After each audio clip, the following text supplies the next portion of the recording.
Meus irmãos, não sei se os irmãos vão se recordar, mas nós estávamos estudando pelas manhãs, quando eu estava aqui na EBD, nós estávamos estudando a vida de Elias, desde antes da pandemia. Nós estávamos correndo aí o livro de 1 Reis, versículo por versículo, o primeiro livro de Reis, versículo por versículo. Então já vamos abrir a Bíblia lá, em 1 Reis, no capítulo 19. Nós não vamos estudar o capítulo todo hoje, mas é o capítulo que nós vamos iniciar aí, pelo menos, os primeiros 8 versículos, se tudo der certo. Nós começamos a estudar a vida de Elias antes da pandemia, estudamos aí desde o capítulo 17, muitas pessoas chegaram aqui na igreja depois da pandemia e talvez não tenham pego aí os primeiros estudos, mas todos estão disponíveis lá no nosso canal. Então nós estudamos aí desde o capítulo 17, versículo 1, que é quando Elias aparece. Nós percorremos aí versículo por versículo capítulo 17, capítulo 18 e agora chegamos no capítulo 19. O departamento infantil, sob o pastor Isaac, durante a pandemia, eles estudaram a vida de Elias também inteira. Também pegaram aí em, acho que 40 aulas, 50 aulas, alguma coisa assim, pegaram a vida de Elias também, essas aulas cobriram aí a vida de Elias. É claro, para o departamento infantil, para o público ali do departamento infantil, de modo mais conciso, mais objetivo. Nós estamos indo aqui versículo por versículo.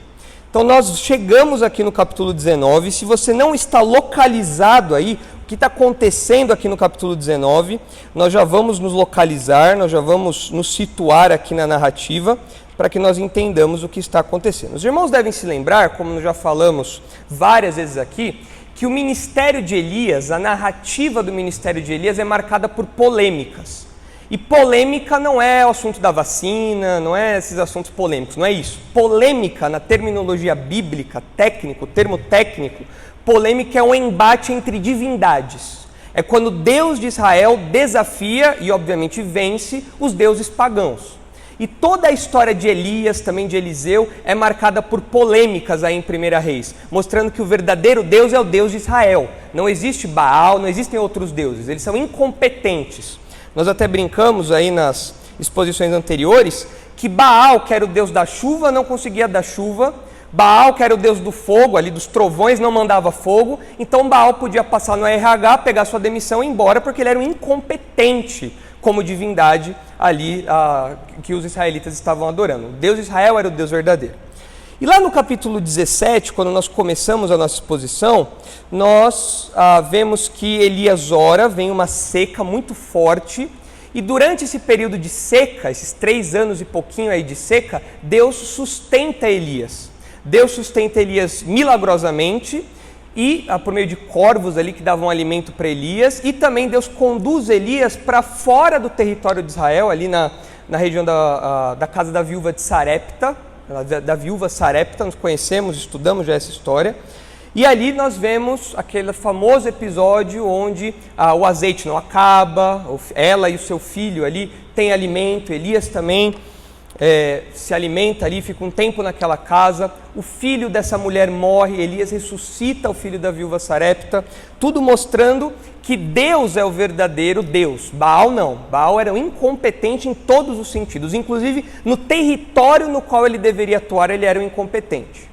Elias volta dessa região mais afastada de Israel, e fala para Acabe, olha, agora é a hora que o bicho vai pegar porque vai vir chuva.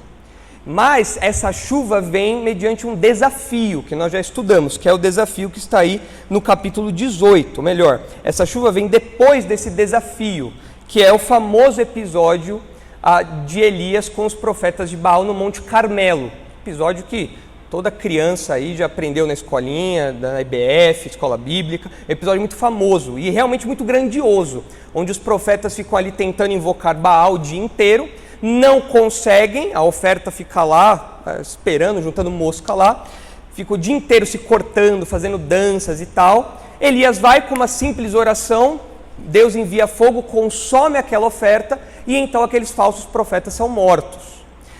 Elias sobe ao monte, ora a Deus, fala, agora vem a chuva, aquele famoso episódio também da pequena nuvem do tamanho da mão de um homem, né? O servo ali de Elias dá essas informações para ele, e Elias fala, olha, corre agora, porque vai vir chuva forte depois de anos de seca. Lembre-se que numa cultura agrícola como era Israel, agropastoril, a seca de 3 anos era o fim do mundo, era o apocalipse ali. A bolsa de Israel foi lá embaixo, era terrível em todos os aspectos, sociais, políticos, econômicos, era o caos essa seca. Depois de mais de 3 anos, Elias ora então, depois desse episódio do Monte Carmelo, e Deus envia uma chuva forte. E o povo parece que despertou da idolatria. O povo fala, não, agora realmente nós serviremos a Deus. O Senhor é Deus. Elias fala, opa, agora é a hora. Vai lá, mata os falsos profetas, fala para Acabe, corre para o seu palácio, porque a chuva vai vir forte aí. E Elias está empolgado, agora é o momento da revolução, agora a idolatria vai ser banida de Israel, é o momento. Agora o povo idólatra vai se arrepender, retornar aí o culto a Deus e vai dar tudo certo. E então nós chegamos no capítulo 19. Que é um grande balde de água fria em Elias. Ou pelo menos num primeiro momento, parece um grande balde de água fria. Porque toda essa revolução espiritual, essa renovação, esse arrependimento, esse avivamento, parece que vai por água abaixo. Então vamos ler aí o capítulo 19. Nós vamos ler o capítulo todo, na verdade dos versículos 1 até o 18. Mas hoje nós estudaremos só os versículos 1 ao 8.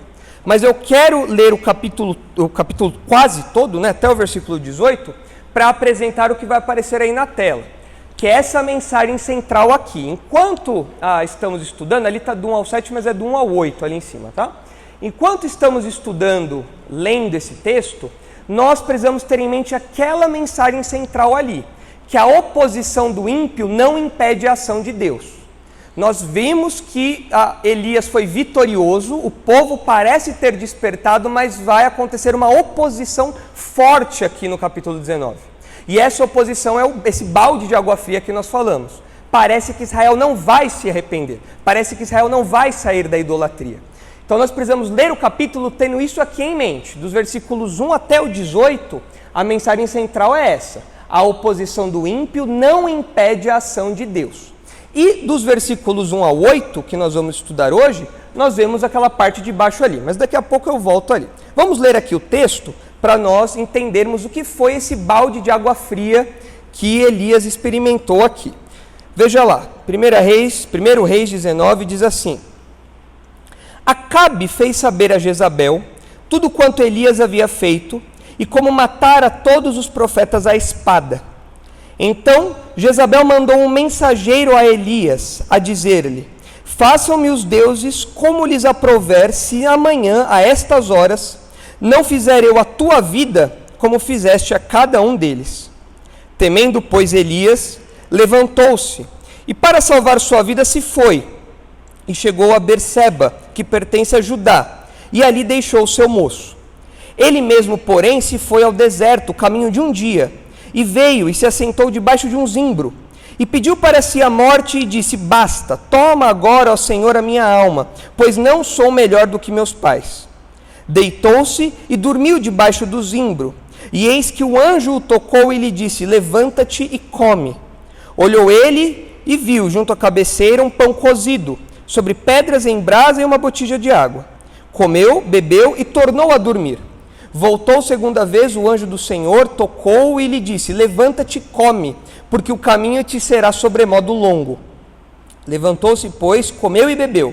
E com a força daquela comida, caminhou 40 dias e 40 noites até Horebe, o monte de Deus. Ali entrou numa caverna onde passou a noite. E eis que lhe veio a palavra do Senhor e lhe disse: Que fazes aqui, Elias? Ele respondeu: Tenho sido zeloso pelo Senhor, Deus dos exércitos, porque os filhos de Israel deixaram a tua aliança, derribaram os teus altares e mataram teus profetas à espada.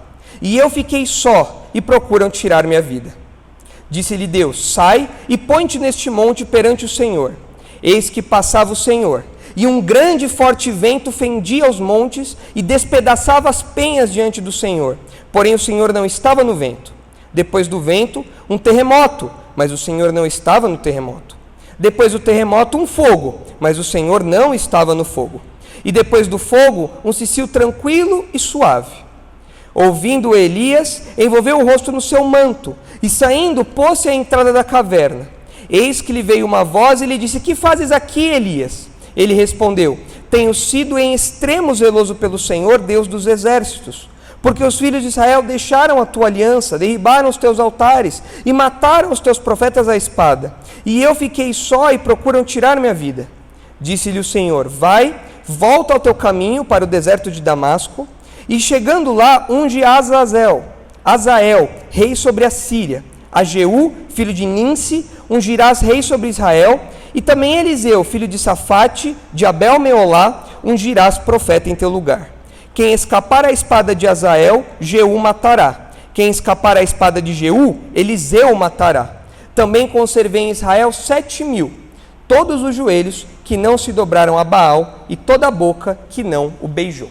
Então aqui está o trecho maior que envolve, que expressa essa mensagem central. A oposição do ímpio não impede a ação de Deus. Por quê? Elias, diante da reação de Jezabel, ele fala: acabou, a revolução espiritual teve seu fim.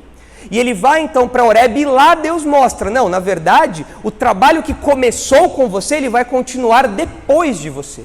O meu trato com Israel, a disciplina com esse povo idólatra não vai parar em você. Você pode ter começado, dado start, a fagulha, a centelha para isso aí, mas o trabalho vai continuar depois de você, inclusive por outras mãos. Você vai deixar um profeta e você vai ungir também outros políticos, aí, outros reis, que darão cabo do meu plano para com Israel. E isso nos conduz ao longo do livro de Reis, 1º Reis, 2º Reis, para um momento fatídico em que Israel vai para o cativeiro. Ali é o momento onde toda a idolatria do povo finalmente é punida de maneira mais severa. Eles abandonam sua terra, são levados cativos, isso lá no livro de 2º Reis, e a gente percebe então que isso aconteceu, de acordo com a narrativa de Reis, por conta da idolatria do povo. Ou seja, o que parece aqui uma derrota para Elias, algo que o desmotiva, ele fica sem chão. O mundo de Elias cai aqui, ele fala: poxa, depois de tudo isso agora a coisa vai falhar? Nadei e morri na praia? Deus fala: não, você não está vendo o que vai acontecer depois. Então eu vou te dar diretrizes para o que você deve fazer. E aí vem a sequência do texto, que em outra ocasião oportuna nós estudaremos. Mas olhando para os versículos 1 a 8, nós percebemos 3 marcas da batalha pela fidelidade a Deus. É claro que essa batalha pela fidelidade a Deus, nós temos em mente também olhando para tudo que já estudamos de Elias, tudo que já aconteceu e que eu resumi agora há pouco. O sustento que Deus deu a Elias enquanto ele estava isolado, os episódios ali naquela região ali da viúva Sarepta, o embate no Monte Carmelo, tudo isso mostra a batalha de Elias pela fidelidade a Deus. Elias, como ali o profeta maior, ali o grande profeta de Israel, ele está chamando o reino do norte ao arrependimento, falando: vocês precisam retornar à aliança. Vocês precisam abandonar Baal, abandonar a idolatria e retornar à aliança. Essa é a batalha pela fidelidade a Deus. E nessa batalha, nós vemos aqui nos versículos 1 a 8, 3 marcas. Então os irmãos vão me acompanhar aí e perceber essas 3 marcas. Quais são essas marcas? Em primeiro lugar, a incisiva ameaça dos ímpios. Os ímpios não se opõem a Elias, aqui em Jezabel especialmente, né? Os ímpios não se opõem a Elias, aos servos de Deus, apenas com palavras. Os ímpios ameaçam severamente e incisivamente. E nós, como crentes, somos ameaçados hoje também. Existem ameaças reais para nós. No nosso contexto brasileiro, talvez essas ameaças sejam mais veladas, sejam ameaças de cunho mais social, não há uma ameaça em termos de vida. Nós não corremos risco de vida aqui, por enquanto. Mas em outros países, nós veremos hoje, o bicho pega. Em outros países, essa ameaça que Elias experimentou aqui é uma ameaça constante e real. Então, a primeira marca pela batalha, a fidelidade a Deus, é a ameaça incisiva dos ímpios. Se você quer ser crente, esteja preparado para receber ameaças. Elias recebeu ameaças e os servos de Deus recebem ameaças também, em maior ou menor grau. Nós vamos ver isso. Outra marca da batalha pela fidelidade a Deus é o eventual abatimento do servo de Deus. Muitas vezes nós olhamos para Elias e pensamos: Elias foi um pouco dramático aqui, né?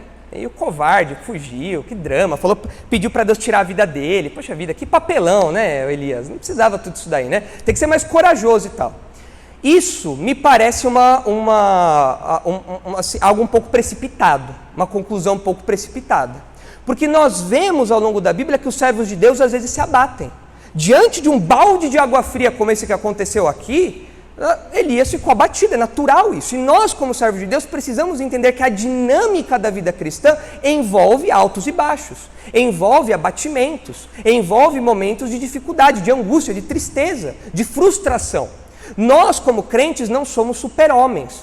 Nós não somos hiperpoderosos e nunca nos frustramos, nunca nos abalamos, nunca nos entristecemos, nunca nos abatemos. O que acontece aqui com Elias é uma experiência que diz respeito a todos nós, em maior ou menor grau, em algum momento da nossa vida. E a terceira marca que aparece ali é o constante sustento do Senhor.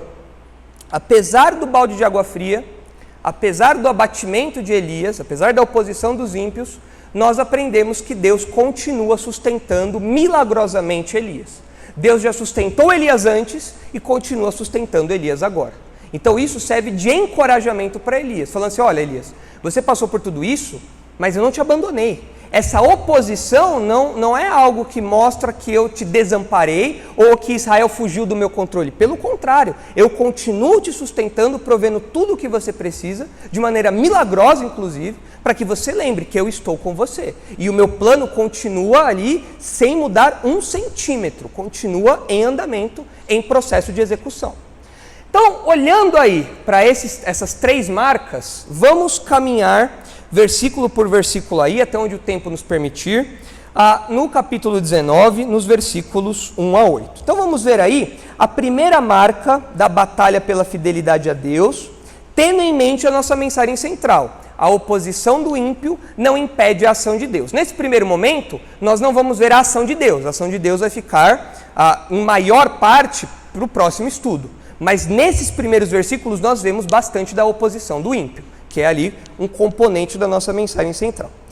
Vamos lá então? Estão comigo? Podemos caminhar?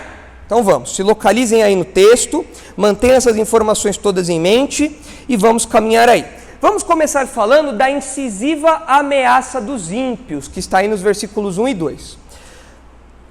1 Reis 19, versículo 1 e 2 diz assim: Acabe fez saber a Jezabel tudo quanto Elias havia feito e como matara todos os profetas à espada. Acabe, vocês devem se lembrar, era o terrível rei de Israel, que casou com Jezabel, que era uma mulher terrível também. Ela era uma sidônia, né? Então você já vê que o nível de comprometimento de Acabe com Deus era 0. Ele ainda se casa com uma mulher pagã, a coisa piora. A coisa piora a níveis assim estratosféricos. Inclusive, o Estado, sob Acabe e Jezabel, financiava os profetas de Baal. Se os irmãos olharem o capítulo 18, versículo 19, os irmãos vão ver o nível aí de comprometimento de idolatria que Acabe e Jezabel tinham. Aí, consequentemente, todo o povo de Israel. 1 Reis 18, 19, nós vemos assim: Agora, pois, é Elias falando, agora, pois, manda juntar a mim todo Israel no Monte Carmelo, como também os 450 profetas de Baal e 400 profetas do poste ídolo que comem da mesa de Jezabel. Financiamento estatal para a idolatria. Aqui, ó, nós estamos financiando a idolatria. Nós já estudamos como isso é real ainda hoje em estudos passados. Nós não temos tempo aqui para rever. Se você não se recorda ou não viu, você pode procurar as aulas anteriores ali no YouTube. Mas Acabe e Jezabel tinham esse perfil. Jezabel era uma mulher terrível. Jezabel era uma mulher não apenas idólatra, como uma mulher má. E Acabe, nós sabemos, era um banana. Acabe, nós sabemos, era um Zé Mané. Mais para frente, ele vai chorar porque ele quer uma vinha. Eu quero uma vinha, vinha de Nabote, eu quero uma vinha. Jezabel vai lá, mata o camarada para dar a vinha para o maridinho dodói ali. Então Acabe era um banana e Jezabel era uma mulher má. Esse é o casal que Elias está diretamente combatendo. E eles são o foco dessa ameaça que nós vamos ver. Acabe fez saber a Jezabel tudo quanto Elias havia feito e como matara todos os profetas à espada. Os irmãos devem lembrar que depois do desafio lá no Monte Carmelo, no capítulo 18, todos os profetas, o povo, Elias, todos os profetas de Baal são levados ali ao riacho e eles são mortos à espada. O que é interessante notar no que acontece aqui com Acabe é que o texto fala que Acabe conta tudo para Jezabel. Então, no primeiro momento, nós olhamos e falamos, Acabe não foi seletivo, Acabe contou tudo o que aconteceu. Mas olhando para o texto, parece que Acabe dá uma ênfase. Qual parece ser a ênfase de Acabe? É no milagre que aconteceu no Monte Carmelo? É no fato de Deus, Javé, ter se manifestado ali em fogo e o Baal não ter aparecido em cena? Parece que é essa a ênfase que Acabe dá aqui? Não. Parece que qual é a ênfase que Acabe dá? O texto fala que ele contou tudo o que aconteceu e ele contou um tudo especial. No texto, no nosso texto em português, não há essa ênfase tão forte, mas no hebraico há uma ênfase em tudo. Acabe contou tudo e tudo que diz respeito a quê? A informação de que todos os profetas foram mortos à espada. Quem financiava os profetas? Jezabel. Então a patrocinadora vai ficar feliz ou alegre? Vai ficar feliz ou triste com essa notícia? Peraí, eu patrocino os profetas aqui, eles têm lá a escuderia de Jezabel ali na camisa lá, e esse profetinha vai lá e mata todos eles? Então parece que Acabe não foi seletivo, mas ele foi enfático em um detalhe. Tudo aquilo aconteceu, mas os profetas perderam o pescoço. Veja a sequência, o que acontece então? O que Jezabel responde a isso? Versículo 2, então Jezabel mandou um mensageiro a Elias a dizer-lhe: façam-me os deuses como lhes aprouver, se amanhã, a estas horas, não fizer eu a tua vida como fizeste a cada um deles. Aqui Jezabel fez uma ameaça de morte, bem severa a Elias. Ela fala assim, olha, é o seguinte, os deuses podem me fazer o que quiser. Eu estou jurando pelos deuses, essa é a ênfase aqui, é um juramento, é um voto. Eu estou jurando pelos deuses que amanhã, dentro de 24 horas, amanhã a esta hora, a tua cabeça vai estar numa bandeja. E essa ameaça de Jezabel é uma ameaça real. Por que nós sabemos que essa ameaça é uma ameaça real? Porque se os irmãos voltarem para o capítulo 18, no versículo 4, os irmãos verão que Jezabel já fez isso com outros profetas. Jezabel já tinha matado muita gente já. Olha lá o capítulo 18, versículo 4. Versículo 3. Acabe chamou a Obadias o mordomo. Obadias temia muito ao Senhor, porque quando Jezabel exterminava os profetas do Senhor, Obadias tomou 100 profetas e de 50 em 50 os escondeu numa cova e os sustentou com pão e água. Quem exterminava os profetas? Jezabel. Essa carrasca, essa mulher terrível, ela tinha poder estatal, ela tinha o apoio do marido, do povo idólatra, ela tinha a faca e o queijo na mão para pegar a cabeça de Elias e trazer numa bandeja. Então ela faz essa ameaça aqui. Era uma ameaça real, não era só da boca para fora, não era só uma ameaça genérica, assim, aquela coisa, você fica esperto, não, era direto, eu vou te matar, assim como você matou os profetas e assim como eu já matei outros antes de você. Não é você, profetinha, que vai me impedir de executar aqui os meus planos para Israel, os meus planos idólatras para Israel. Então era uma ameaça real, mas nós percebemos também que era uma ameaça cega. Por que uma ameaça cega? O que eu quero dizer com uma ameaça cega? O texto fala que Acabe contou tudo o que aconteceu no Monte Carmelo para Jezabel. Tudo o que aconteceu no Monte Carmelo, na chuva, tudo aquilo. E certamente Jezabel soube que os profetas de Baal deram vexame. Se Acabe contou tudo, é porque ela sabe que a dinâmica ali dos profetas de Baal não funcionou.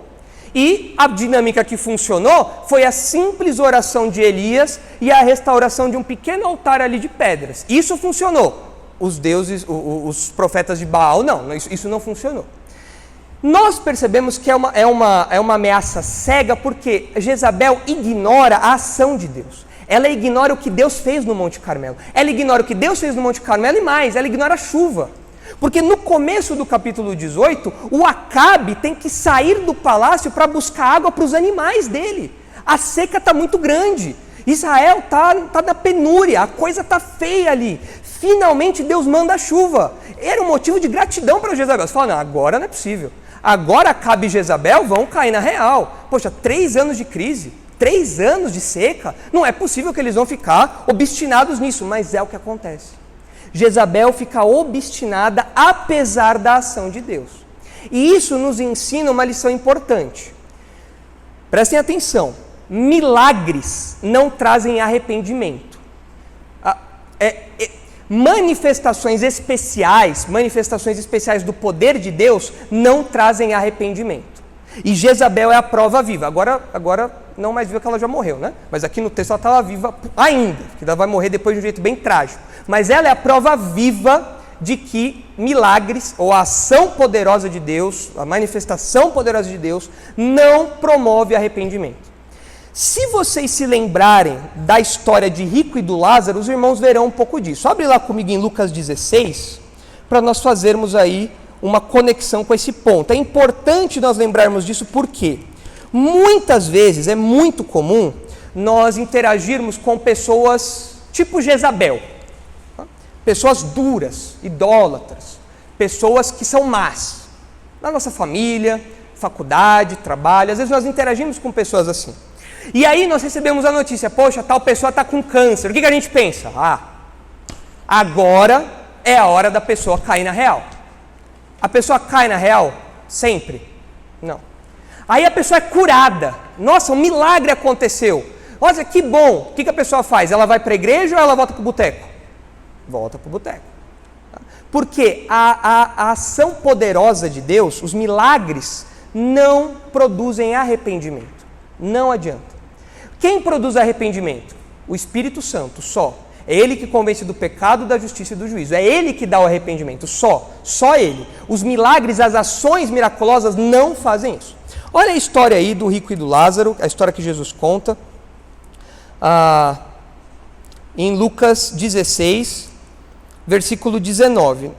Nós não vamos ler o texto inteiro, mas nós vamos ler os versículos, a partir do versículo 27. Olha só. Então, o rico e o Lázaro morreram. O rico, um pagãozão. O Lázaro, um mendigo fiel a Deus. Certo? Beleza. Chegou ali, o rico foi para o inferno e o Lázaro foi para o seio de Abraão, para o céu, num banquete ali com Abraão. Legal. O rico está vendo Lázaro. E olha o que ele fala aqui no versículo 27, falando para Abraão, né?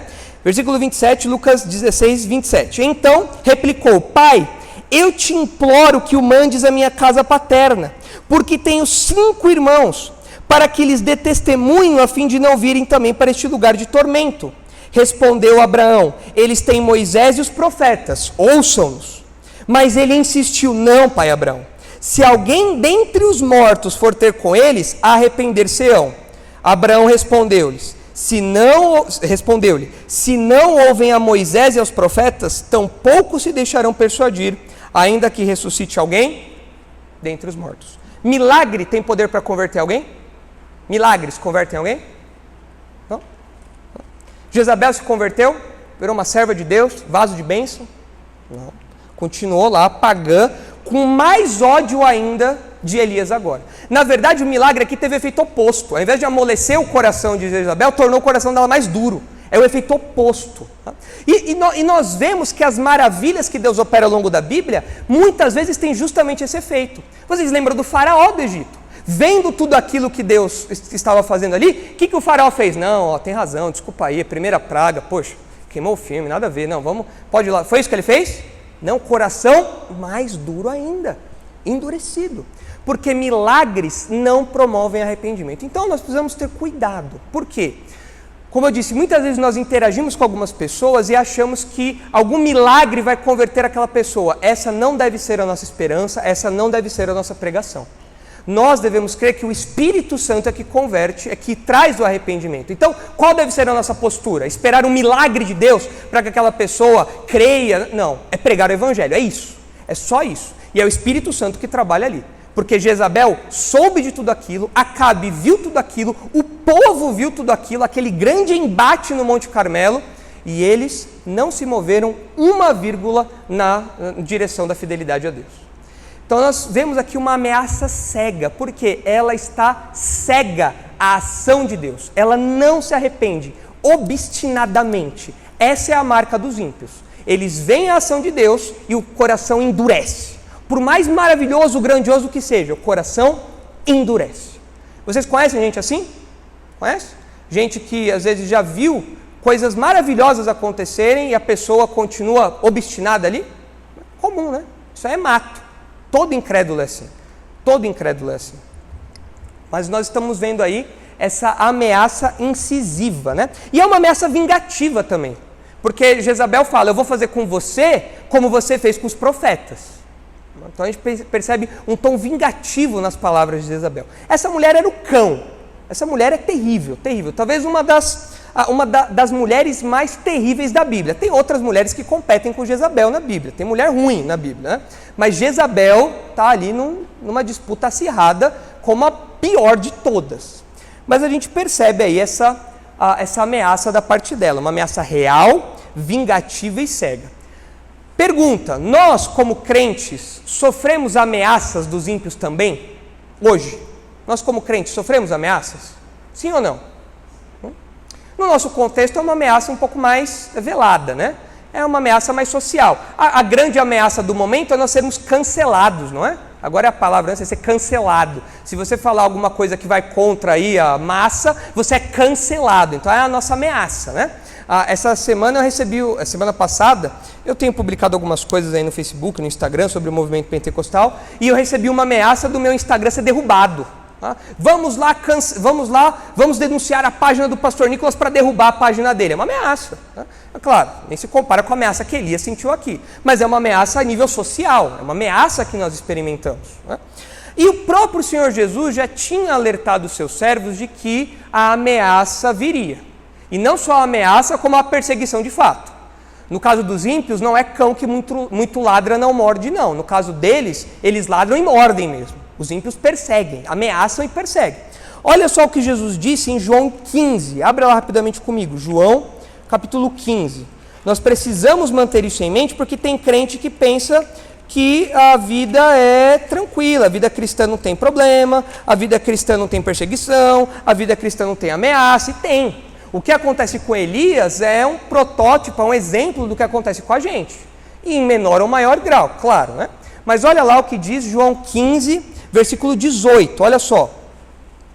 João 15, 18. Se o mundo vos odeia, sabei que primeiro do que a vós outros me odiou a mim. Se vós fosseis do mundo, o mundo amaria o que era seu. Como todavia não sois do mundo, pelo contrário dele vos escolhi, por isso o mundo vos odeia. Lembrai-vos da palavra que eu vos disse. Não é o servo maior do que o seu senhor. Se me perseguiram a mim, também perseguirão a vós outros. Se guardaram a minha palavra, também guardarão a vossa. Tudo isto, porém, vos farão por causa do meu nome, porquanto não conhecem aquele que me enviou. Os líderes ali judeus, os maus líderes ali, eles perseguiram Jesus? Muito, né? A ponto de matá-lo, não é? É uma perseguição, uma ameaça que se concretizou num homicídio. Eles são culpados disso. E Jesus fala aqui, olha, se me odeiam, eles vão jogar confete em vocês? Lógico que não. Eles vão odiar vocês também. É evidente isso. Né? Olha outro texto aí, Mateus capítulo 10. Outro texto que mostra essa realidade que nós temos de estar familiarizados. Nós, como crentes aqui no mundo, nós sofremos perseguição, ameaça, não tem jeito. Nós não somos populares, o cristianismo nunca foi popular. A verdadeira religião nunca foi popular, sempre foi alvo de ameaça, sempre, sempre, sempre. E o será até que o Senhor voltar. Tá? Olha lá, Mateus 10, 34 a 36, olha só. Não penseis que vim trazer paz à terra. Não vim trazer paz, mas espada. Pois vim causar divisão entre homem e seu pai, entre a filha e sua mãe, e entre a nora e a sua sogra. Assim, os inimigos do homem serão os da sua própria casa. Nós conhecemos histórias onde os pais dizem para os filhos que preferiam ver os filhos mortos do que servindo a Deus, do que sendo crentes. Isso é real. Isso daqui não é uma ameaça genérica, abstrata. O que aconteceu com Elias continua acontecendo hoje, dentro das casas, nas escolas, faculdades, no trabalho, cidades, tudo isso acontece, tudo isso acontece. São ameaças reais e são ameaças muitas vezes incisivas, que não dão trégua, não dão paz, é o tempo todo ali fazendo ameaça e muitas vezes concretizando essas coisas. E nós temos que estar cientes disso. Tá? No dia, acho que 13 de janeiro agora, aquela missão Portas Abertas, talvez os irmãos conheçam, é uma missão que divulga estatísticas de perseguição a crentes do mundo. Na verdade, cristãos, mas eles envolvem cristãos em geral, católicos, todo mundo que se professa cristão em geral. E eles divulgaram uma estatística que mostra para nós que essa ameaça realmente existe ao redor do mundo. Inclusive, outros canais que não cristãos publicaram essas estatísticas. O UOL publicou isso, várias páginas de notícias publicaram isso, porque são dados que, segundo pensam o pessoal, as pessoas ali do Portas Abertas, são dados subestimados, ou seja, você tem mais até do que está registrado ali. Vocês devem lembrar que existe perseguição em países muçulmanos, na China, Coreia do Norte, são países abertamente contrários ao cristianismo, onde a perseguição é ferrenha, onde a perseguição é dura ali. E as ameaças que Jezabel faz a Elias se repetem na vida de crentes desses lugares o tempo todo. Eu trouxe aqui um trechinho da notícia que fala a respeito disso. Vejam só, prestem atenção. O título da notícia isso está no UOL, ok? Cerca de 340 milhões de cristãos foram perseguidos no mundo em 2020, inclusive... Você pode pensar assim, mas com a pandemia diminuiu. Foi o contrário. Com a pandemia aumentou a perseguição, segundo os números da Portas Abertas. Olha só, dentre a notícia, eu destaquei aqui alguns trechos. Nigéria lidera ranking de cristãos mortos pela fé. O número de cristãos mortos aumentou 60%, passando de 2.983 para 4.761 no ano passado. Aí vem uma aspas. Mais de 90% na África subsaariana, aponta Vitor. Pelo 6º ano consecutivo, a Nigéria lidera os países onde mais pessoas foram mortas por sua fé. Só na Nigéria, 3.530 pessoas foram mortas. Isso que há controle, fora o que não entra para a estatística, ok? À frente da República Democrática do Congo, com 460 pessoas, e o Paquistão, 307. Vejam a distância aqui. A Nigéria, 3.530. E, na sequência, o segundo lugar aí, a República Democrática do Congo, com 460. Ou seja, crente na Nigéria perde a cabeça. Não tem jeito. É uma estatística muito forte essa. Em contrapartida, a ONG Portas Abertas observa que o número de igrejas atacadas, ou seja, o que envolve fechamentos, ataques, danos e incêndios, reduziu pela metade e está em 4.488. Então, ao redor do mundo, 4.488 igrejas foram atacadas. E, na verdade, nós não precisamos ir lá na Nigéria, não. Recentemente, nós vimos aqui perto de nós igrejas sendo vandalizadas, porque o mundo está numa campanha contra o cristianismo. Católico, ortodoxo, protestante, seja o que for. Tudo que carrega o nome cristão é alvo de ódio do mundo. Então, igrejas sendo devastadas, acho que no Chile aconteceu, né? Teve uma igreja no Chile que foi incendiada. Nós estamos vendo o avanço disso. Isso não deve nos surpreender, Jesus já disse que isso aconteceria. E ao redor do mundo, 4.488 igrejas foram atacadas, em comparação com 2019. A China lidera essa lista com 3.088 templos atacados, à frente da Nigéria. E vem uma aspas. Na China, assim como na Índia, a perseguição aos cristãos é sistemática e até sistêmica. É uma questão estatal ali. O Estado é ateu, ele promove o fim de outras religiões e o fim do cristianismo. E a fé em Deus é crime na Coreia do Norte. O número de cristãos detidos por sua fé aumentou para 4.277 cristãos presos, ok? Cristãos que são presos pela fé. Contra 3.711 do ano anterior, 2019, com cerca de metade na Eritreia e na China. Mas se levados em conta todos os tipos de perseguição, a Coreia do Norte, onde a fé em Deus é um crime contra o regime, segundo a ONG, lidera o ranking mundial, seguida pelo Afeganistão, Somália, Líbia, Paquistão e a Eritreia. Não há motivos estritamente religiosos por trás das perseguições. Elas podem estar relacionadas ao nacionalismo religioso, pensando aqui no islamismo, né? Onde a lei do Corão é a lei do Estado, é assim que funciona nesses países islâmicos, como na Índia, na Turquia, ou como na China, ou até envolvendo crime organizado e cartéis de drogas, como na Colômbia e no México. Ou seja, crente é perseguido pelo Estado, crente é perseguido por bandido, crente é perseguido por todo mundo.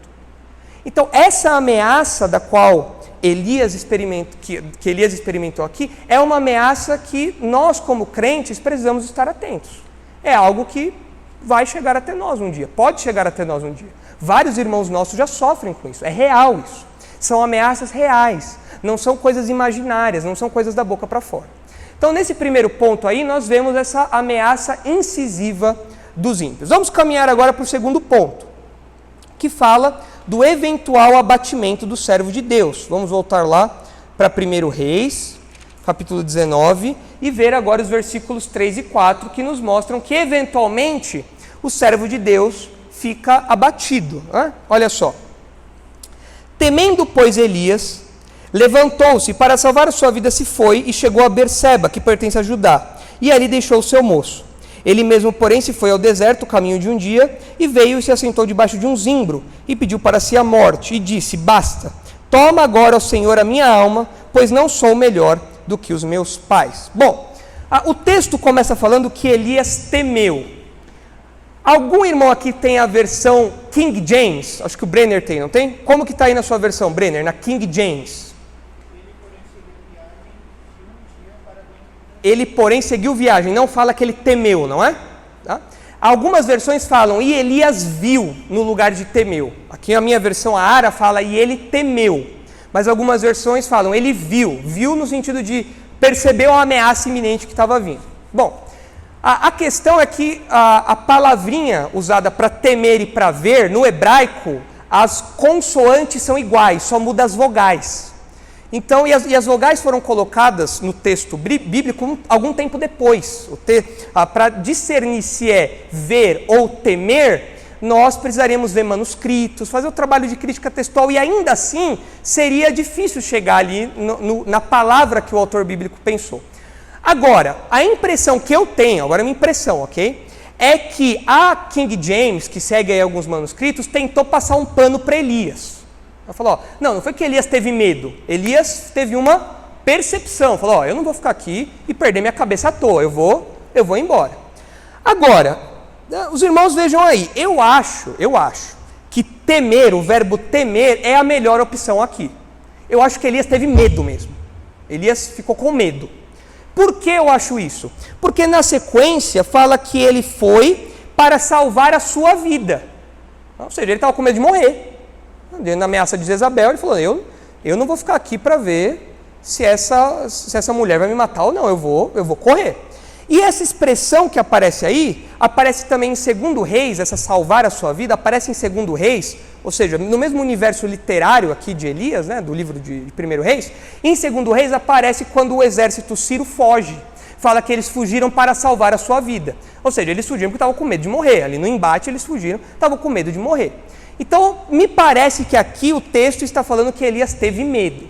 E por que é importante nós entendermos que um homem como Elias teve medo? Porque nós, às vezes, temos medo também. Inclusive, Tiago, capítulo 5, fala que Elias era homem semelhante a nós, sujeito aos mesmos sentimentos. Qual sentimento Elias teve aqui? Sentimento de medo. E nós, como crentes, sentimos medo também diante de ameaças? Claro. Perguntar aqui para os maridos aqui, se a esposa de vocês é ameaçada, vocês ficam tranquilos? Não, sem problema, tá numa boa. Claro que não, você fica com medo. Opa, você fica atento, você fica de olho, você acompanha a sua esposa para onde quer que ela vá. Os seus filhos, se eles recebem uma ameaça, você fica com medo. Se você recebe uma ameaça, você fica com medo também. É normal o servo de Deus, diante de ameaças como essa, sentir medo. Elias sentiu medo aqui. E se Elias era um homem semelhante a nós, aí sujeito aos mesmos sentimentos, nós podemos sentir medo também. Então o abatimento que Elias experimenta é um abatimento que envolve temor. Ele está com medo de morrer, está com medo de Jezabel cumprir aquilo que ela falou que faria com ele. Tá? Inclusive, quando nós olhamos para o Novo Testamento, quando nós olhamos para os grandes homens aí da fé, nós vemos que todos eles têm medo, algum grau de medo.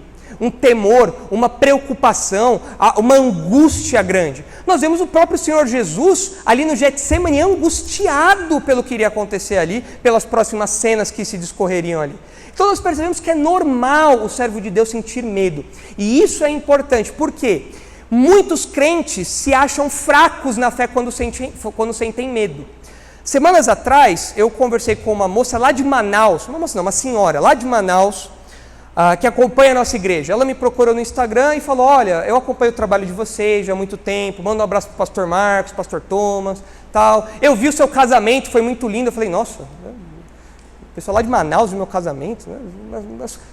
São pessoas que acompanham a gente não tem nem ideia. O pastor Marcos sempre viaja, ele fala que as pessoas conhecem a gente como se estivesse convivendo aqui do lado da gente. Né? E ela falou, eu vi seu casamento muito lindo, gosto muito disso e tal, e conversando lá e tal. E ela falou assim, olha, ela veio do meio neopentecostal, ela foi muito destruída lá, como sempre acontece, né? Meio pentecostal, neopentecostal, sempre destruindo vidas. Ela é a única crente em casa, pelo que eu me lembro. E ela falou, olha, diante de tudo isso aqui que está acontecendo em Manaus, toda aquela crise sanitária, falta de respirador e tudo mais, eu tenho me achado fraca na fé porque eu tenho sentido medo. E irmãos, essa expressão, fraca na fé, eu não posso sentir medo, isso acontece com muito crente. Tem crente que acha que sentir medo é pecado. Tem crente que acha que sentir medo é errado. Tem crente que acha que diante de uma situação de perigo iminente, de pânico ali, de desespero, de angústia, sentir medo é errado. E não é. Medo é algo que faz parte da experiência humana. É algo normal, é algo que faz parte, inclusive, da experiência cristã. Nós sentimos medo, Elias sentiu medo aqui. E é importante nós vermos homens como Elias sentindo medo, porque isso mostra para nós que nós não somos super-homens. Nós somos pessoas feitas de carne e osso. Nós nos abatemos, nós sentimos medo, nós tememos pela nossa vida. Isso é normal, a vida é algo precioso que Deus nos dá. E diante de uma ameaça como aquela, Elias ficou preocupado, angustiado, ansioso e fugiu. E nós não devemos ver a fuga de Elias aqui como uma expressão de covardia, porque quando nós vemos, por exemplo, o livro de Atos, que nós estamos estudando com o pastor Marcos, nós vemos que diante da perseguição, o que muitos crentes fizeram? Eles fugiram, se dispersaram. É normal, ao longo da história da igreja, nos primeiros séculos, enquanto a perseguição corria solta ali, até que o cristianismo foi descriminalizado, até esse momento, até o começo do século IV, quando os crentes eram perseguidos, muitos deles fugiam. Eu preciso fugir. A própria fundação dos Estados Unidos veio depois de uma perseguição na Inglaterra. Nós precisamos fugir, e fugiram. Então, fugir não é necessariamente uma expressão de covardia. Não é necessariamente isso. E aqui o texto não parece indicar que Elias foi um covarde. Pelo contrário, o texto sempre mostra Elias um homem muito sério, comprometido, fiel, com um caráter inabalável. Ainda que ele esteja abatido e com medo, não é uma mancha na história dele. É uma expressão da sua humanidade. É normal isso acontecer. Então nós precisamos ter isso em mente. Eu estou com medo do Covid. Né? Você tem que avaliar, claro, você não pode viver desesperado, isso é coisa de incrédulo. Mas um pouco de medo é normal, faz parte da nossa experiência. Nós confiamos em Deus, é claro, tomamos ali os cuidados, mas nós temos medo de que algo aconteça conosco. Eu tenho medo de um bandido entrar em casa. É lógico, se não tivesse medo, você deixava a sua porta aberta e não colocava fechadura na sua casa, mas você põe, não é? Você põe fechadura, tranca, porta reforçada, câmera, cachorro, cerca elétrica, você põe tudo isso, não é? Então, é uma expressão de cuidado, de temor, é real, isso faz parte da nossa realidade. Então, nós não podemos condenar o que Elias faz aqui. Nós não podemos, ok? Elias não foi um covarde, Elias foi gente normal, como a gente, normal. Agora, olha só, o texto fala que ele se foi e chegou a Berseba, que pertence a Judá. Guilherme, põe um mapinha aí, por favor, para a gente se localizar o que está acontecendo. Olha só. Os irmãos veem ali em cima, em azul, o reino de Israel. Lembrem que o reino de Israel era um reino só, foi dividido, o reino de Israel, o reino do sul, Judá. Reino do norte, Israel. Elias ministrou no reino do norte, em Israel, onde Acabe era rei. E Elias estava ali em torno de Jezreel, que era onde tinha um palácio ali de Acabe, tá? Ali em torno de Jezreel. Lá em cima, ali bem em cima do nome reino de Israel, naquela setinha do meio ali. E o texto fala que ele vai até Berseba, aqui embaixo, já no reino de Judá. Bom, é evidente que ele ir para o reino de Judá tem uma razão de segurança. Por que ele vai fora do território de Jezabel? Porque lá é outra pessoa que manda, né? Então eu vou sair daqui, eu vou passar aqui a fronteira, porque aqui ela não apita nada. Então ele vai até o extremo ali, até Berseba. Agora veja só, esse ponto aqui para onde ele vai, Berseba, era o limite do reino de Judá. E lá em cima você tem Dan, que é o extremo lá em Israel. A gente sempre brinca que é o nosso equivalente ao Oiapoque ao Chuí. É sempre o equivalente. Dan é o Oiapoque e Berseba é o Chuí. Agora, esse trajeto, que não foi lá de cima, foi de Jezreel ali, né? Esse trajeto de Jezreel até Berseba foi um trajeto de mais ou menos 160 quilômetros. É bastante coisa. 160 quilômetros dá quanto? Daqui até onde, mais ou menos? 3 vezes ir e voltar de Atibaia, né? Daqui até Pindamonhangaba dá 150 quilômetros. Pindamonhangaba é longe, né? É longinho. Agora pensa, não tinha carro naquela época, né? Ele não pegou um Uber, falou, não, me deixa ali no aeroporto ali na fronteira, no aeroporto de Jerusalém, de lá eu vou para Berseba. Não, ele foi isso andando. E vocês acham que ele foi andando devagar, batendo um papo ali, parando no graal, comendo uma coxinha, batendo um papo, que legal, vamos tirar uma foto aqui, fazer uma selfie. Como vocês acham que ele foi de Jezreel para Berseba? Voando. Por quê? Quanto tempo ele tinha para fugir de Jezabel? 24 horas. Meu irmão, se você demorar, sua cabeça está na bandeja. Então é possível não, ele chinelou, correu, queimou a solinha ali da sandália para chegar logo fora dos domínios ali de Jezabel. Então esses 660 quilômetros ele correu, o bichinho correu. 150 quilômetros a pé dá mais ou menos 33 horas de viagem. Então 160 talvez daria ali uns 35 horas, talvez 36 horas, quase 40 horas. É muito tempo. Ele correu para chuchu ali. E depois nós vamos ver, ele vai para baixo, de Berseba ele vai para baixo, mas daqui a pouco eu mostro outro mapa ali. Agora olha só, vamos lá no versículo 3 ainda. Ele levantou-se para salvar sua vida e se foi e chegou a Berseba, que pertence a Judá. E ali deixou o seu moço. Então agora Elias vai seguir sozinho. Okay? Esse moço é aquele moço possivelmente que acompanhou Elias no episódio do Monte Carmelo e tal. Deixou aquele moço ali. Nós não temos informação de quem é esse moço. Nós não sabemos se era Eliseu. Nós não sabemos quem era esse moço. Existe aí uma tradição que fala que era o filho da viúva Sarepta. Invenção, não dá para saber isso. Ele deixou ali o seu moço e seguiu viagem sozinho. Por quê? Ele queria um tempo a sós ali. Diante de tudo que aconteceu, ele queria seguir agora, era um tempo para ele agora. Não um tempo para ele no sentido que a gente está acostumado hoje, de autoestima, não é isso. Mas era um tempo onde ele queria se concentrar no que tinha acontecido e no seu relacionamento com Deus e na tarefa que ele tinha para fazer. Então ele deixa ali o moço e segue viagem para dentro do deserto. Versículo 4. Ele mesmo, porém, se foi ao deserto caminho de um dia, e veio e se assentou debaixo de um zimbro. Que deserto ele foi? Guimel, põe o próximo mapa aí, por favor. Os irmãos veem lá em cima o reino de Israel, reino de Judá. Estão vendo lá em cima?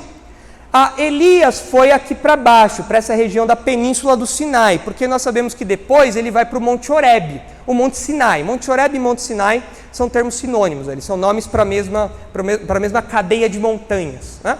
Ele foi aqui para baixo, é uma região desértica.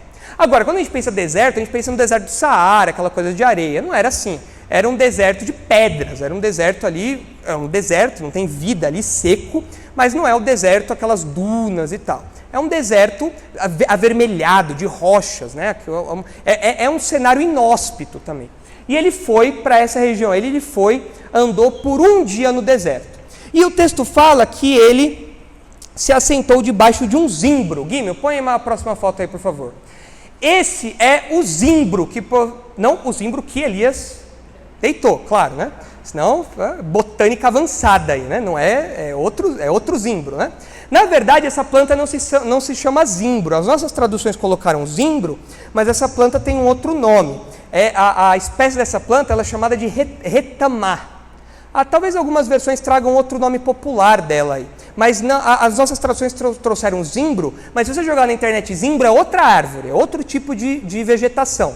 Aqui, essa retamá que aparece aqui, é uma vegetação comum de deserto. Lembra, deserto não dá para ter árvore grande, com fruta e tudo mais. É uma região desértica. E essa arvorinha aí, ela cresce até mais ou menos uns 6 metros, 10 metros. Ela não cresce assim, 10 metros é muita coisa, né? 6 metros, mais ou menos. No máximo, 6 metros. É alto, mas isso, uma grande. Possivelmente, no deserto ali, você tinha árvores menores. Então, a gente sabe que o que? Esse zimbro no qual Elias se deitou, certamente para aliviar ali o calor e a jornada do deserto, aliviava, mas não cobria tudo, né? Não era uma sombra e água fresca, né? Continuava sendo um deserto com uma sombrinha para pelo menos não pegar insolação, né? Você ficava ali um pouquinho para dar uma descansada. E o texto fala na sequência. Então Elias se assentou aqui e ele fala: pediu para si a morte e disse: basta, toma agora, ó Senhor, a minha alma. É engraçado isso aqui, porque Elias fugiu por causa de quê? Porque ele não queria morrer. E agora ele pede para Deus fazer o quê? Matar. Você fala: ué, Elias, que história é essa? Uma hora você foge para proteger a vida, se você quer morrer, fica lá então. Jezabel vai te matar já. Mas a gente percebe aqui uma expressão de frustração de Elias. Quando ele fala, Senhor, toma minha vida, é uma expressão de frustração. Ele está indignado, frustrado com o que aconteceu. Outras pessoas, ao longo do Antigo Testamento, pediram a morte também. Vocês devem se lembrar de Jonas. Jonas fala, mas Jonas ali era um caso de rebeldia, é outro caso. Mas Moisés chegou uma hora que falou para Deus, Senhor, risca o meu nome aí do livro dos viventes, porque não dá, não tem condição. Esse povo não tem condição. Jeremias também falou isso. Então a gente percebe uma expressão de frustração. Não é que Elias, não é apenas uma contradição. Eu não queria morrer lá, mas quero morrer aqui. Não, não é isso. Elias está frustrado, angustiado. Ele fala, Senhor, eu não tenho mais motivo para continuar aqui. O meu ministério parece que fracassou, afundou. Eu não tenho mais propósito aqui. Meu trabalho é vão aqui. Então, Senhor, eu estou frustrado, acabado, destruído. Tá? E aí, o texto fala, pois não sou melhor do que meus pais. Tá? Essa expressão aí, não sou melhor do que meus pais, mostra o seguinte, a frustração de Elias era tamanha que ele fala assim, olha, os meus pais falharam em trazer Israel à fidelidade. Os meus pais não conseguiram, os meus antepassados não conseguiram manter Israel na fidelidade a Deus. O chamado que eles fizeram à fidelidade não foi suficiente para fazer o povo se arrepender. E eu também não consegui fazer isso, eu não sou melhor do que os meus pais. Então, assim como os meus antepassados falharam, eu falhei também. Eu não sou melhor do que eles. Irmãos, eu entendo aqui o sofrimento de Elias, eu entendo. Depois de tudo o que aconteceu no Monte Carmelo, depois da chuva, depois de tudo aquilo, Elias viu o povo matando os profetas de Baal. Depois de tudo isso, vem essa mulherzinha, Jezabel, e joga um balde de água fria, falando, não vai mudar coisa nenhuma aqui. Elias falou, não tem condição. Essa mulher é o diabo em pessoa, não dá. Não tem como eu trabalhar em Israel, não dá, não tem como. Tudo que eu faço tem oposição, o povo não se arrepende, o povo duro. Então Elias está frustrado aqui, Elias trabalha, mas ele não vê fruto disso. Essa é a angústia de Elias. Agora é curioso a gente observar que o apóstolo Paulo, lá em Gálatas, ele tem uma frustração um pouco semelhante. Lá em Gálatas capítulo 4, nós vemos que o apóstolo Paulo, diante dos problemas das igrejas lá da Galácia, ele fica bravo. E a gente vê nessa ira dele, nessa chateação dele, uma frustração também, ou uma frustração iminente, pelo menos.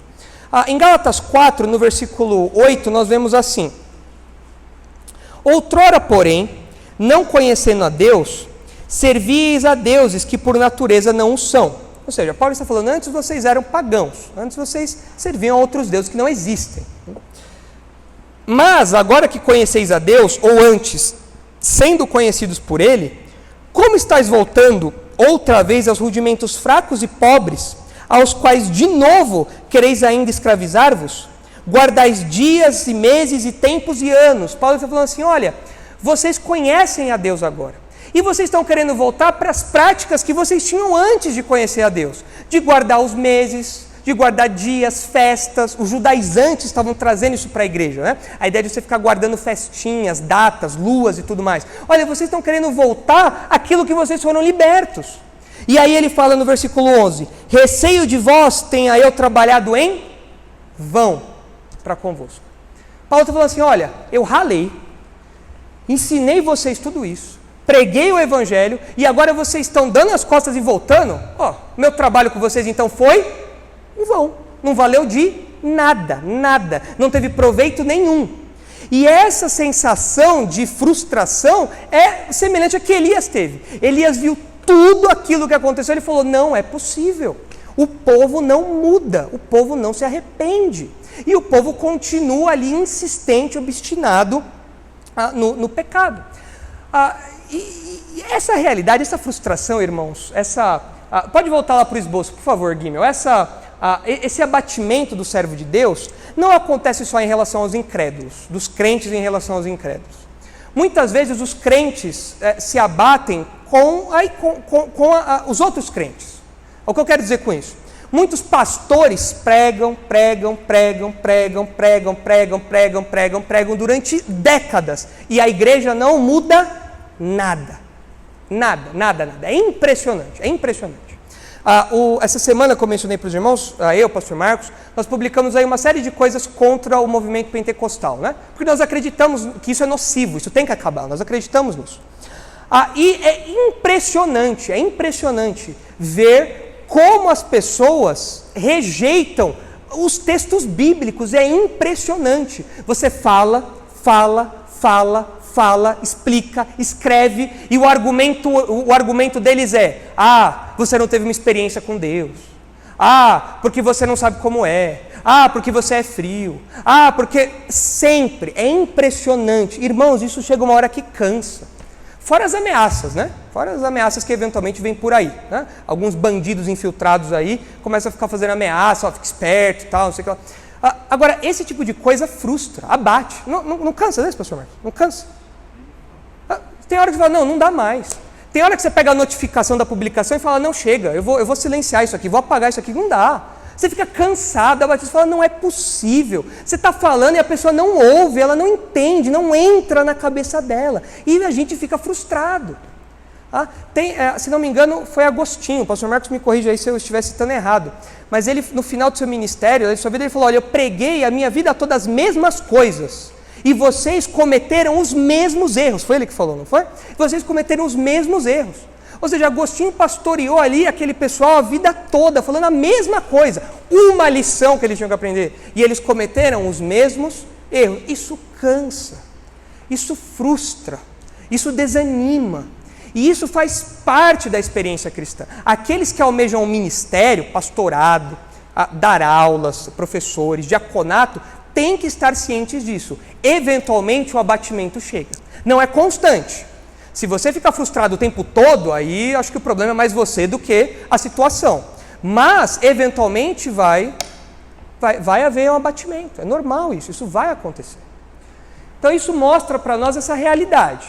Que na batalha pela fidelidade, eventualmente nós nos vemos abatidos. Nós temos que levar isso em conta. Leve isso em conta. E o texto termina. Vamos voltar lá para Reis. Os irmãos estão entendendo? Estão acompanhando tudo aí? Okay? Então, vamos lá para 1 Reis 19 de novo. Terminar aí nos últimos versículos, os versículos 5 a 8. Né? O texto diz assim, mostrando agora o constante sustento do Senhor. Deitou-se e dormiu debaixo do zimbro. Eis que o anjo tocou e lhe disse, levanta-te e come. Olhou ele e viu, junto à cabeceira, um pão cozido sobre pedras em brasa e uma botija de água. Comeu, bebeu e tornou a dormir. Voltou segunda vez o anjo do Senhor, tocou-o e lhe disse, levanta-te e come, porque o caminho te será sobremodo longo. Levantou-se, pois, comeu e bebeu. E com a força daquela comida caminhou 40 dias e 40 noites até Horebe, o monte de Deus. Bom, muita gente, não é pouca gente, usa esse texto para falar que Elias teve depressão. Elias aqui teve um quadro depressivo. Elias, se fosse um psicólogo, sentaria lá no divã e falaria assim, eu não aguento mais, esse povo idólatra, eu acho que eu não tô me valorizando, sabe? Acho que Elias, algumas pessoas pensam que Elias falaria isso, eu preciso cuidar mais de mim, menos do povo, né? Me valorizar mais, estou depressivo e tal. Né? Irmãos, não é depressão o que Elias tem aqui. Elias está triste, é fato. Mas o fato do Elias dormir, não ter força para se levantar, precisar de comida, mostra não depressão. Algumas pessoas falam, ele está deprimido. Por quê? Quando você está com depressão, você não quer sair da cama, o mundo é tudo escuro para você perde o apetite, você não quer comer. Irmãos, Elias, eu acho que ele está aqui dormindo muito e com fome por uma razão muito óbvia. O bicho não parou de andar, fugindo de Jezabel, mas na verdade mais, antes disso. Em primeiro lugar, teve o embate no Monte Carmelo, o dia inteiro, de manhã até o final da tarde lá no Monte Carmelo lá. Elias tirando uma onda dos profetas de Baal, isso cansa. Os irmãos pensam que não, mas tirar onda cansa, fazer piadas às vezes cansa, né? Elias lá tirando uma onda dos profetas de Baal, vem a manifestação de Deus ali, o fogo. Elias mata os profetas, e acha que matar a gente cansa ou não? Cansa? Todo mundo que eu já matei, não tem ninguém, né? Mas cansa, matar cansa também. 450, o nego tenta fugir, você tem que pegar, é difícil, né? Não é fácil. Matou todo mundo. Depois ele foi para onde? Foi tirar um cochilinho? Para onde ele foi? Foi para o monte. O que ele foi fazer no monte? Foi dormir. Não, o que ele fez? Orou. Quantas vezes o servo foi e voltou? 7. Elias orou pouco ou muito? Muito, orando lá. Orando, sem pescar. Não é igual a oração de crente na hora de dormir, não. Que se você fala, Senhor, começa a oração à noite e termina de manhã no amém, né? Na hora que você acorda. Não, oração de Elias ali, oração fervorosa ali, oração concentrada, orou. A chuva veio, a chuva estava vindo. O que Elias fez? Correu atrás de Acabe e falou, olha, vai para Jezreel porque o bicho aqui no Monte Carmelo vai pegar, a chuva vai vir. E o texto fala que Elias correu na frente de Acabe, ou seja, ele correu bastante. Chegou lá na frente de Acabe, Acabe conta para Jezabel, Jezabel, você não sabe o que aconteceu, isso. Jezabel fala, olha, vou matar esse homem. Elias pega, mal chegou em casa, já sai correndo de novo lá para Berseba. Ele não parou um minuto sequer. E o trajeto que ele fez no deserto que nós vimos ali, de Berseba até Horebe, dá mais ou menos 200 quilômetros. É 200 quilômetros? Deixa eu ver aqui. Isso, não, 200 milhas. Dá quase 320 quilômetros. 160 de Jezreel até Berseba, e de Berseba até Horebe, que é onde ele vai daqui a pouco, 320 quilômetros. É muita coisa. Ou seja, Elias já andou um dia inteiro no deserto aqui. Elias está cansado, gente. Não é depressão isso, é cansaço. Quero ver você, mesmo o pessoal aqui da academia lá, o pessoal fitness que faz zumba, as coisas tudo lá, quero ver se aguenta esse pique aqui de Elias. Chega uma hora que você está cansado, não tem jeito. Nem energético aguenta, nem Red Bull dá conta, não dá. Chega uma hora que você dorme. Eu lembro quando eu era mais jovem, que eu fazia faculdade, trabalhava e tal, antes eu fazia técnico e tal, e eu nem quero me comparar ao cansaço de Elias, né? Mas eu lembro que eu desenvolvi uma técnica de dormir de pé, no ônibus. Então, eu dormia lá de pé, às vezes eu estudava no Brás, e eu vinha no horário de pico para a Zona Norte, então era impossível chegar aqui em menos de 1 hora. E às vezes quando chovia, a região ali perto da Marginal Tietê alagava, e eu ficava ali parado dentro do ônibus cheio. Não tinha lugar para sentar, o que eu fazia? Dormia de pé. Comecei a desenvolver. Pobre tem essas habilidades, né? Pobre desenvolve essas habilidades especiais de dormir de pé, essas coisas assim, né? Tem gente que dorme no chuveiro. Já conheci história de gente que dormiu no chuveiro. Tá tomando banho, a pessoa dormiu ali de pé no chuveiro. São habilidades especiais de pobres. Ricos não têm isso. Isso é um superpoder dos pobres. E a gente sabe que Elias não era muito rico. Talvez aqui uma expressão aí desse superpoder dele também, né? Mas ele não dormiu. Cansado, ele continuou seguindo. Ele não tinha ônibus para ele dormir igual eu fazia, né? Então ele estava acabado, gente. Acabado, destruído. Então aqui não é um quadro de depressão. É um quadro normal de cansaço que ele tem. Ele está morto, exausto fisicamente, espiritualmente, emocionalmente, tudo junto. Mas ele não tem depressão aqui, ok? Então, quando vocês ouvirem esse papo, Elias teve depressão, balela. Não é depressão que Elias teve, era cansaço mesmo, ok? E o texto fala que apareceu um anjo que é um mensageiro. Muito possivelmente é um anjo mesmo, algo sobrenatural. Deus manda alguém para, miraculosamente, um anjo para sustentar Elias, né? E esse anjo sustentaria Elias com um pão cozido e uma botija de água. E com isso, Deus está falando para Elias assim, olha, Elias, eu já te sustentei antes e eu vou continuar te sustentando agora. Se os irmãos lembrarem dos episódios anteriores, lá no capítulo 17, enquanto Elias estava recluso, lá durante a seca, né, enquanto ele estava recluso, Deus enviava comida por meio dos corvos. Ele tinha água de um riachinho que tinha ali perto. Depois, quando ele foi para Sarepta, Deus forneceu alimento por meio daquele milagre do azeite, da farinha não acabar. Então Deus sempre sustentou Elias, e com isso Deus está falando: Elias, eu continuo te sustentando, eu não te abandonei, apesar desse aparente fracasso, o mundo não acabou, eu continuo cuidando de você. É isso que Deus quer mostrar aqui para Elias, além, é claro, de dar força para ele, de dar vigor para ele. Tanto que o texto fala no versículo 8, que Elias se levantou, comeu e bebeu, e com a força daquela comida, ou seja, ele estava fraco porque estava com fome, exausto, cansado. E ele seguiu, então, para Horebe. Agora vejam, Horebe, como eu mencionei, que aqui é chamado Monte de Deus, é o lugar onde Deus instituiu a sua aliança com Moisés. É o lugar onde Deus se revelou a Moisés, lá em Êxodo 3, no Monte Horebe, naquela região da península do Sinai, é onde Deus se mostrou ali a Moisés. É onde Deus instituiu a sua aliança com o povo, é onde o povo fez o bezerro de ouro, onde teve os 10 mandamentos, tudo aquilo aconteceu no Monte Horebe. Elias certamente conhecia essa história, e ele queria ir para lá. Agora, parece que o texto quer fazer uma relação entre Elias e Moisés. É claro, nós não podemos forçar a barra, mas parece que há uma relação aqui. Por quê? O texto fala que Elias caminhou 40 dias e 40 noites. Esse trajeto de 320 quilômetros de Berseba até Horebe não leva 40 dias e 40 noites. Leva pelo menos metade disso. Então parece que Elias ali, ele andou ali por um tempo, caminhou por um tempo, não porque ele estava perdido, mas porque parece que ele estava vagando ali num tempo dele com Deus ali, uma coisa dele.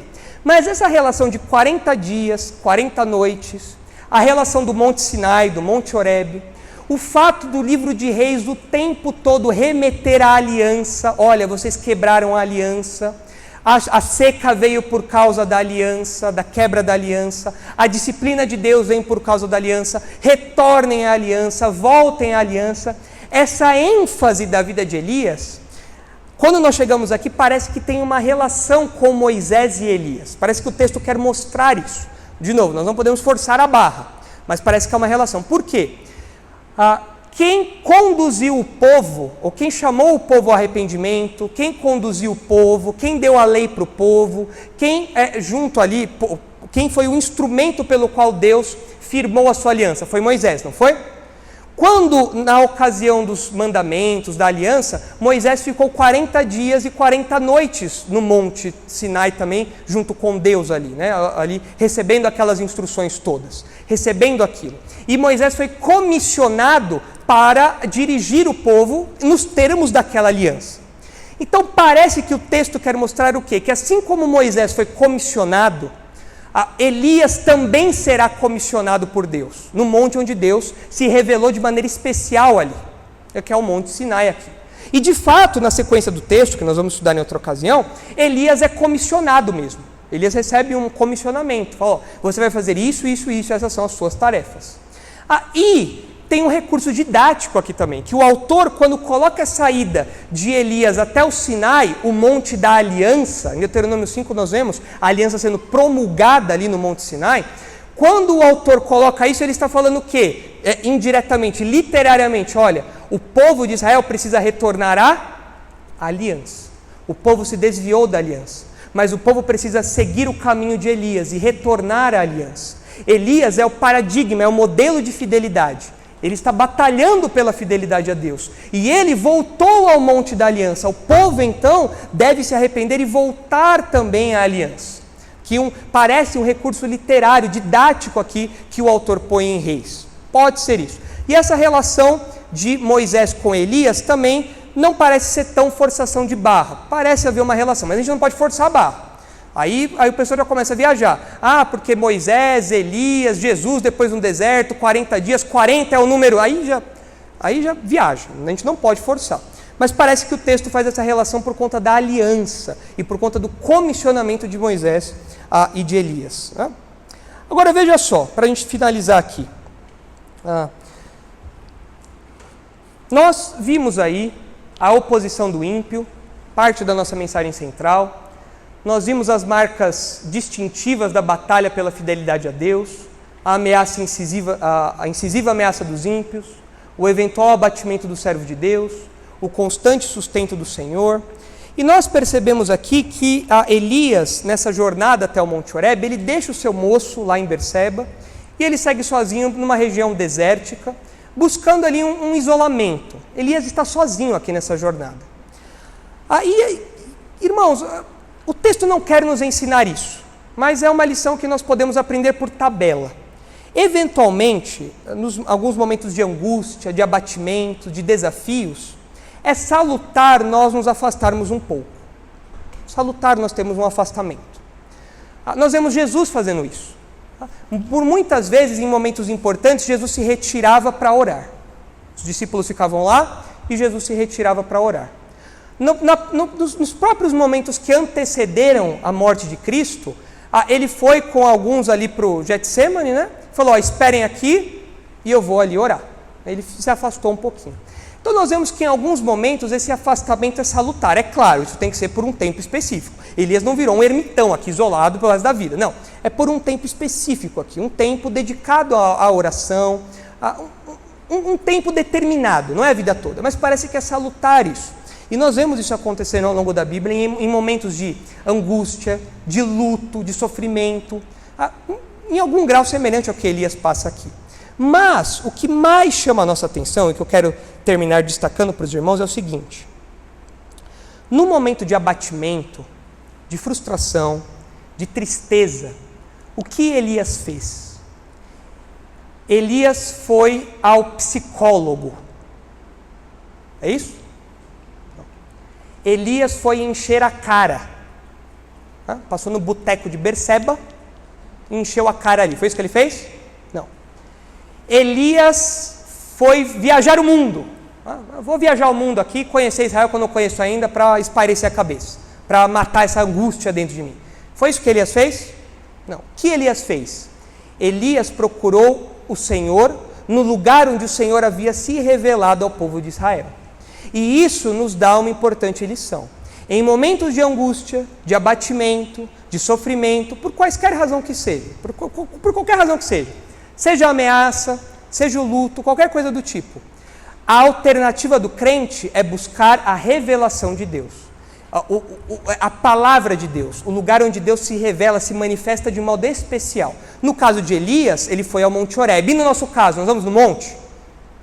Nós vamos no monte de páginas, chamada Bíblia. É aqui que nós vamos quando precisamos de consolo, de fortalecimento, de encorajamento, de direção. Não é por acaso que o Salmo 19, abram lá rapidinho comigo, vamos terminar lendo esse texto aí. Não é por acaso que o Salmo 19 enfatiza o poder restaurador da palavra de Deus.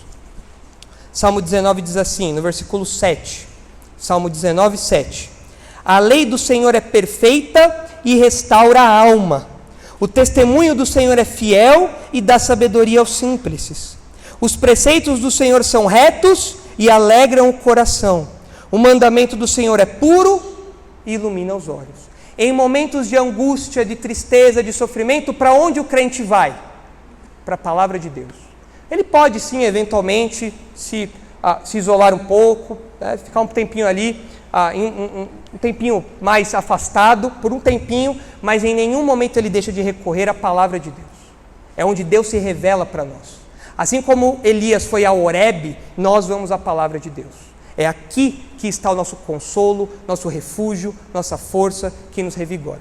Os incrédulos têm isso? Nós somos crentes, nós temos isso. Os incrédulos têm isso? Diante do desespero, para quem o incrédulo recorre? Para o tarja preta, para dormir. A única solução que o incrédulo tem é dormir, porque beber é caro,